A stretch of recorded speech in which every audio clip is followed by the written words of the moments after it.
जय श्री राधे श्री हरिवंश राधा वल्लभ लाल की जय। श्री हरिवंश महाप्रभु की जय। परम पूज्य गुरुदेव महाराज की जय जय हो। बहुत बहुत स्वागत है आप सभी का। हम श्रवण कर रहे हैं रसिक अनन्यमाल ग्रंथ से श्री हरिवंश महाप्रभु के कृपा पात्र संतों के पावन चरित्रों को, जिसमें आज हम श्रवण करेंगे श्री चतुर्भुज दास जी का सुंदर चरित्र। बड़ा ही अद्भुत चरित्र है, पर इसे शुरू करने से पहले चलिए महाप्रभु के प्राणों से प्यारे नाम को गा लेते हैं। मेरे साथ साथ आप भी गाइए। जय जय राधा वल्लभ श्री हरिवंश, जय जय श्री वृंदावन श्री वन्य चंद्र, जय जय जय जय श्री राधे श्री हरिवंश। तो चलिए शुरू करते हैं। श्री चतुर्भुज दास जी रस भक्ति के आद्य आचार्य गोविंद श्री हित हरिवंश चंद्र महाप्रभु के चरण कमलों की कृपा से और अपने गुरु गोस्वामी श्री वनचंद्र जी पर पूरा भरोसा रखते हुए रसिकवर चतुर्भुज दास जी ने गौड़वाना प्रांत का उद्धार किया था। ये अपने समय के बहुत प्रसिद्ध महात्मा थे। ये अपने साथ साधुओं की जमात लेकर श्री हिताचार्य द्वारा स्थापित श्री हित धर्म का सर्वत्र प्रचार प्रसार किया करते थे। इन्होंने द्वादश यश नामक एक ग्रंथ की रचना की थी, जिसका अवलोकन करने पर श्री हित धर्म के प्रति इनकी अनन्य आस्था, इनके उदारतापूर्ण दृष्टिकोण एवं इनकी प्रकांड विद्वता का परिचय मिलता है। ये स्वयं संपूर्ण शास्त्रों के ज्ञाता थे और अनेक विद्वान पंडित भी इनके साथ रहा करते थे। इन्होंने अपने सेव्य इष्ट विग्रह का नाम मुरलीधर रखा हुआ था तथा ये अपनी काव्य रचनाओं से उन्हीं के नाम की छाप लगाते थे। अर्थात जैसे जो भी कवि होते हैं वो अपनी कविताओं में नाम डालते हैं अपना, लेकिन ये अपने मुरलीधर का नाम डालते थे। प्रवास काल में भी ये अपने इष्ट के उत्सवों का विशाल आयोजन बड़े उत्साह एवं उमंग के साथ किया करते थे और जो भी द्रव्य आता था उसे उत्सव में ही लुटा देते थे। इस प्रकार इनका यश नगर के चारों ओर फैल जाता और नगरवासी इनकी जय जयकार करने लगते। यह देखकर कुछ प्रभु विमुख लोगों ने इनका विरोध करना शुरू कर दिया, किंतु जिनके हृदय में श्री राधा वल्लभ लाल जी नित्य विराजमान रहते हैं, उनका कोई क्या बिगाड़ सकता है। वे तो हर्ष विषाद, सुख दुख, मान अपमान आदि सभी परिस्थितियों में एक समान ही बने रहते हैं। एक बार चतुर्भुज दास जी 200 साधुओं की जमात के साथ गौड़वाना के किसी ऐसे नगर में पहुंचे जहां पर हरि विमुख लोग बहुतायत में रहते थे। अर्थात ज्यादातर लोग वहां पर क्या थे, हरि विमुख थे, जिन्हें भगवान से कोई लेना देना नहीं था। ये बस्ती के शोरगुल से हटकर किसी खुले एवं एकांत स्थान की खोज में थे, जिससे कि सभी संत वहां सुख पूर्वक रह सके और परमेश्वर श्री मुरलीधर की सेवा पूजा भी शांति के साथ की जा सके।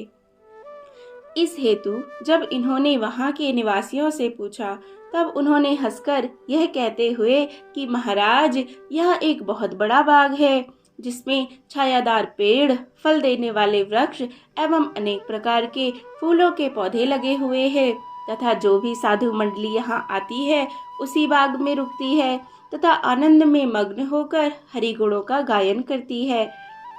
इन्हें उस बाग में ठहरा दिया, जबकि यह बाग वास्तव में भूत प्रेतों के निवास स्थान के रूप में प्रसिद्ध था। भूत प्रेत लोग ना तो आसपास के खेतों में खेती ही होने देते थे और ना उस बगीचे में ही किसी को ठहरने देते थे। ये खेतों में काम कर रहे बैलों को मारकर खेती को ही नुकसान पहुंचाते थे। वहां के लोगों एवं उनके बच्चों को भी मार दिया करते थे। तो देखिए लोग भी कितने उनका दिमाग कहाँ होता है। कि साधु संत हैं उनको अच्छी जगह बतानी चाहिए, लेकिन उनके मज़े लेने के लिए, अपने आनंद के लिए लोग क्या कर रहे हैं, उन्होंने जहाँ पर भूत प्रेत रहते हैं वहाँ के लिए जाने के लिए कह दिया। पर ये तो भगवान के भक्त हैं और इनके साथ भगवान भी। तो देखते हैं आगे क्या होता है। इस वास्तविकता से अनजान रहते हुए चतुर्भुज दास जी पहले सभी संतों को भेजकर उस बाग की सफाई कराकर उनके ठहरने की समुचित व्यवस्था, फिर अपने ठाकुर श्री मुरलीधर जी को लेकर वे स्वयं वहां पहुंचे तथा आम के वृक्ष के नीचे वितान तान कर एवं एक सिंहासन पर उन्हें विराजमान कर उनकी अष्टयाम सेवा चालू कर दी। जब घंटा घड़ियाल के साथ आरती आरंभ हुई तब वहां उपस्थित 30 प्रेत तो आरती के दर्शन करके भगवत धाम को प्राप्त हो गए। आहा, जय हो। इनकी भी लॉटरी निकल गई, देखो ना, 30 भूत प्रेत। किंतु शेष सभी प्रेत जो कहीं पर पहले से खेलने गए हुए थे, लौटने पर उन 30 प्रेतों को वहां ना पाकर जोर जोर से हाहाकार करने लगे। जब चतुर्भुज दास जी ने उन्हें बुलाकर उनके हाहाकार करने का कारण पूछा तो वे इनसे प्रार्थना करने लगे कि हे महाराज, हमें अपने पाप कर्मों के फलस्वरूप ये प्रेत योनि मिली है और यमराज ने अपने यमदूतों को हमारे अंदर प्रवेश कराकर दूसरों के प्राणों का अपहरण करने के लिए हमें इस बाग में रखा हुआ है। किंतु जिस प्रकार आपने हमारे 30 साथियों को इस पाप योनि से मुक्ति दिलाकर उनका उद्धार किया है, उसी प्रकार हम पर भी कृपा करके हमें कृतार्थ करें। इसके लिए आप एक बड़ा सा गड्ढा खुदवाकर उसमें संतों का चरणामृत डलवा दें, जिसका पान करके हम सभी भी उद्धार को प्राप्त होंगे। चतुर्भुज दास जी ने वैसा ही किया और शेष प्रेतगण भी चरणोदक पान करके भगवत धाम को प्राप्त हो गए। जय हो। तो देखा, संतों की चरण रज में या चरण धोबन में कितनी सामर्थ्य होती है। तो अगर प्रेतों का उद्धार हो सकता है तो हम तो जीते जागते मनुष्य हैं, तो हमारा भी उद्धार हो सकता है अगर हम पूरी निष्ठा के साथ में संतों का चरणोदय धारण करें, ग्रहण करें।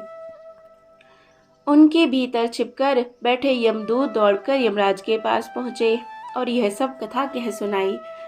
यमराज ने उन्हें समझाते हुए कहा, देखो, तुम लोग हरि भक्तों के प्राण हरण करने में सर्वथा असमर्थ हो। सुन रहे हो ना?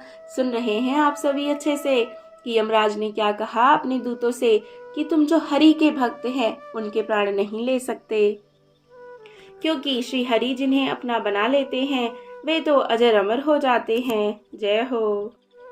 और बिना आयु पूर्ण हुए किसी के भी प्राणों का हरण नहीं किया जा सकता। इस संदर्भ में उन्होंने एक पौराणिक कथा भी बताई कि एक बार धोखे में आकर यमगण किसी अन्य की जगह एक ब्राह्मण जिसकी आयु पूरी नहीं हुई थी के प्राणों का हरण करके यमराज के पास पहुंचे, किंतु धर्मराज ने यमगणों को तत्काल उनके प्राणों को लौटाने की आज्ञा प्रदान की। भूत प्रेतों के उद्धार की यह चमत्कारपूर्ण बात सुनकर उस नगर के निवासी ही नहीं, आसपास की जगहों के लोग भी स्वामी जी के पास अनेक प्रकार की भेंट सामग्री लेकर आने लगे और इनकी शरण हो गए। प्रजा के लोगों के माध्यम से जब वहां के राजा को यह बात ज्ञात हुई तो वह भी इनके दर्शन करने के लिए आया और इनसे दीक्षा ले ली। इस प्रकार राजा और प्रजा दोनों ही भक्ति भाव से संपन्न हो गए तथा तब से वह बगीचा भी सभी के रहने योग्य बन गया। जय हो। देखा कैसी सुंदर कृपा करते हैं संत जन, बारंबार जय जय। चलो एक और सुंदर कथा सुनते हैं इसी में। एक बार गढ़ा के निकट किसी नगर में चतुर्भुज दास जी साधुओं की जमात के साथ चतुर्मास कर रहे थे। वहां के सभी लोग राधा वल्लभ संप्रदाय के अनुयायी थे। ये अपने इष्ट श्री मुरलीधर की अष्टयाम सेवा तो प्रतिदिन किया करते थे। इनका शेष समय कथा कीर्तन एवं भगवत चर्चा आदि में ही व्यतीत होता था। उस नगर में एक बड़ा नामी चोर रहता था। एक दिन वह दिन दहाड़े हाट से आते हुए किसी साहूकार की कंधे पर रखी हुई थैली को छीनकर भाग खड़ा हुआ। उसके शोर मचाने पर वहां पर खड़े राज्य कर्मचारी उसे पकड़ने के लिए पीछे दौड़े। यद्यपि उस चोर ने स्वयं को उनसे बचने के अनेकानेक प्रयत्न किए, किंतु असफल ही रहा। अचानक उसकी नजर चतुर्भुज दास जी की कथा पर पड़ी और तभी उसके मन में विचार आया कि क्यों ना इस भीड़ के मध्य में मैं साधुओं जैसा वेश बनाकर छिपकर बैठ जाऊं, जिससे वे मुझे ढूंढ ही नहीं पाएंगे और निराश होकर वापस चले जाएंगे। ऐसा ही हुआ, उसने यही किया। उस समय कथा में यह प्रसंग चल रहा था कि दीक्षा लेने के बाद मनुष्य का नया जन्म हो जाता है तथा उसके करोड़ों जन्मों के पाप नष्ट हो जाते हैं। भगवान की शरण ग्रहण किए हुए व्यक्ति को लोक और परलोक में कोई दंडित करने में समर्थ नहीं होता, उससे यमराज तक डरने लगते हैं, तो संसार के राजाओं का तो कहना ही क्या। जीव जब गुरु चरणों का आश्रय ले लेता है तभी उसका प्राकृत देह अप्राकृत हो जाता है। यह सब कथा उसने सुनी और सद्भाग्य से वह उनके मन में उतर गई। कथा के बाद वह एकांत में चतुर्भुज दास जी से मिला और उनको अपना सारा वृतांत कह सुनाया। उसने इनसे कहा कि स्वामी जी, आपने आज जो कथा सुनाई है उसकी सत्यता पर आपने बहुत बल दिया है। मेरे हृदय में आपके वचनों पर पूर्ण विश्वास हो गया है। अतः अब आप मुझे अपनी शरण में ले लीजिए, जिससे कि मेरे पूर्व में किए गए पापों का समूल उन्मूलन हो जाए और मुझे नया जन्म प्राप्त हो जाए। चतुर्भुज दास जी ने उसकी इच्छा के अनुसार उसका मुंडन कराकर उसे स्नान कराया और फिर संत वेश प्रदान करते हुए उसे मंत्र दान किया। साथ ही चोरी आदि दुष्कृत्यों को आगे ना करने की शिक्षा भी दी। अब वह संत वेशधारी चोर निर्भय होकर दूसरे दिन से ही बाजार में घूमने लगा, किंतु साहूकार ने उसे पहचान लिया और कई लोगों की मदद से उसको पकड़कर राजद्वार में ले जाया गया। राजा के सामने जाकर साहूकार और चोर अपने अपने पक्ष की दृढ़ता के साथ उपस्थिति देने लगे। साहूकार रो रो कर कह रहा था कि कल दिन दहाड़े ही सभी के सामने ये मेरे 1000 रुपए लेकर भागा था और आज संत होने का ढोंग कर रहा है, जबकि संत वेशधारी चोर पूरे विश्वास के साथ कह रहा था कि मैंने पूर्व जन्म में भले ही चोरी आदि के बहुत से कुकर्म किए हों, किंतु इस जन्म में तो चोरी का कोई भी कार्य नहीं किया है। राजा बड़ी दुविधा में पड़ गया और सोचने लगा, अब तो सत्य का पता ही कैसे चले। अर्थात उस समय कोई एक क्रिया होती थी जिससे सत्य का पता लगाया जाता था, वह था फारे की क्रिया के द्वारा ही सत्य का पता लगाते थे।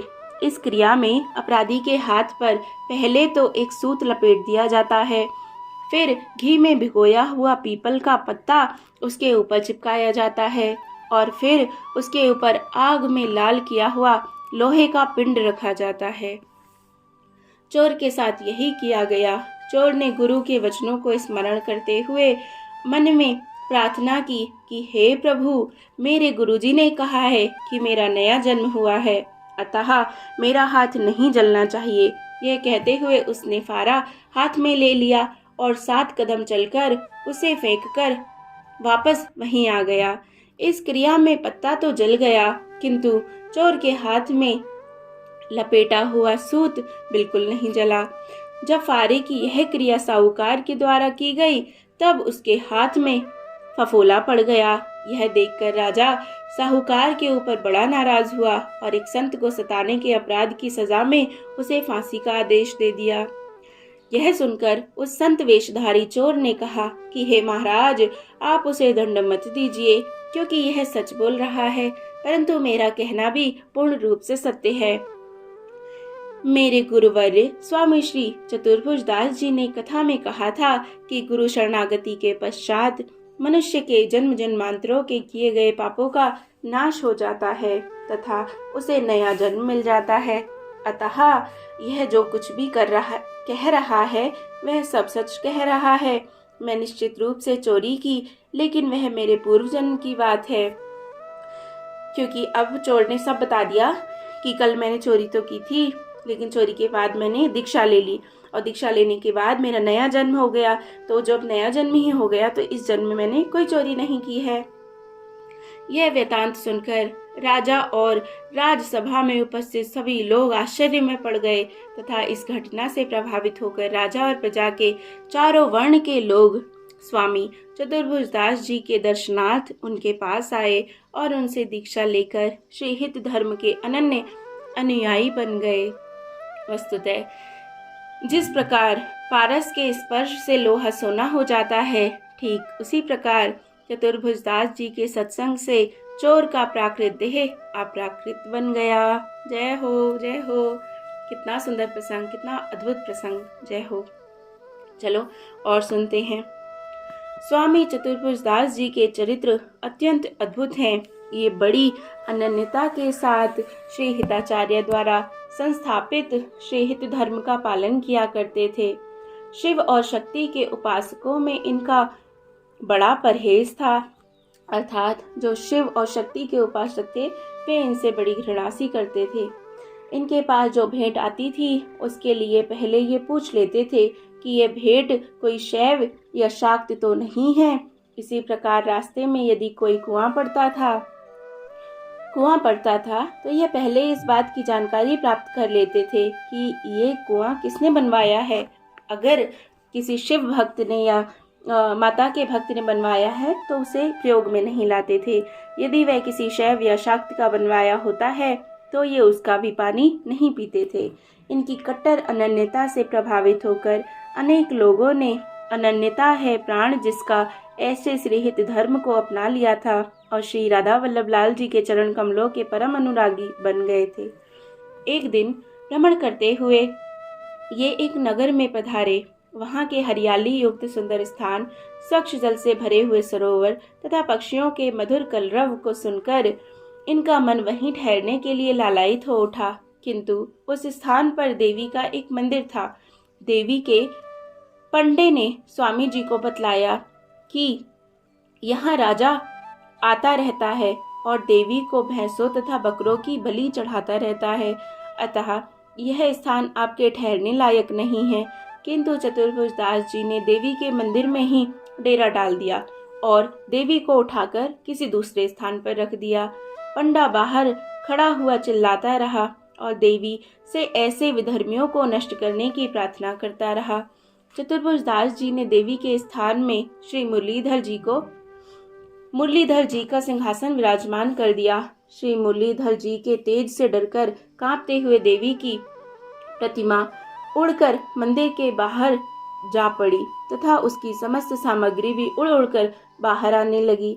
भक्त के तेज ने देवी के शरीर में जलन पैदा कर रखी थी।